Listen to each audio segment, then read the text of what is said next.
আজকে অভিযানের বিষয়টা হচ্ছে যে আপনারা দেখেছেন কদিন ধরে আমাদের কাছে পর্যটকদের কাছ নিকট থেকে অভিযোগ আসতেছে যে পর্যটকদেরকে আপনার স্পার মাধ্যমে ব্ল্যাক পিনিং করা হচ্ছে এবং বিভিন্ন সোশ্যাল মিডিয়াতে এবং পত্রিকাতেও আমরা খেয়াল করছি যে পর্যটকরা অভিযোগ দিচ্ছে।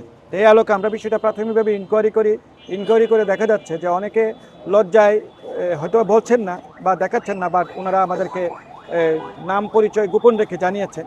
সেটা দুভাবে ব্ল্যাক পিনিংটা হয়েছে। একভাবে হচ্ছে যে মেয়েদেরকে টাকা দিয়ে কেউ তাদের ভিতরকার ছবি ফুটেজ নিয়েছে, আর যারা আসা যাওয়া করে তাদের সিসিটিভি এখান থেকে নেওয়া হচ্ছে।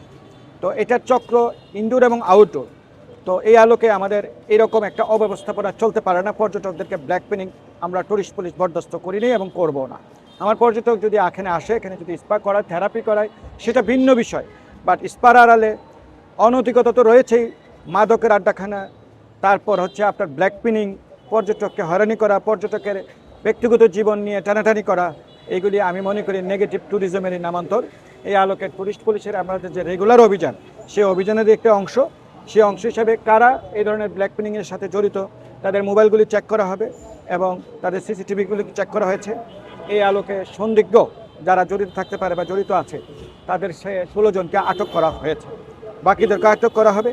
আমার প্রশ্ন হলো যে তাদের স্পা যদি এত বৈধ হয়ে থাকে, তারা যদি বৈধ অ্যাক্টিভিটিসের সাথে জড়িত হয়েই থাকে, অথবা তারা যদি অপরাধের সাথে জড়িত না হয়ে থাকে, তাহলে তারা পালালো কেন? তারা তো পালাতে পারে না। তো সবাই পালিয়েছে। এইভাবে পালিয়ে থেকে আমার পর্যটককে ব্ল্যাক পিনিং করবে, যেখান থেকে হোক তাদেরকে গ্রেপ্তার করা হবে।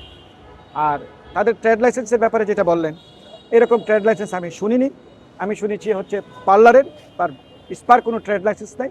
বাট ব্যাঙ্গের ছাতার মতো এই কক্সবাজারে 32টি স্পা এদিক সেদিক গড়ে উঠেছে এবং এগুলোকে কেন্দ্র করে একটা অপরাধের স্বর্গরাজ্য তৈরি হয়েছে, যা আমার পর্যটনের জন্য একটা থ্রেট শুরু। এই কারণে আমাদের অভিযান পরিচালিত হয়েছে এবং আরও অভিযান কন্টিনিউশন হবে।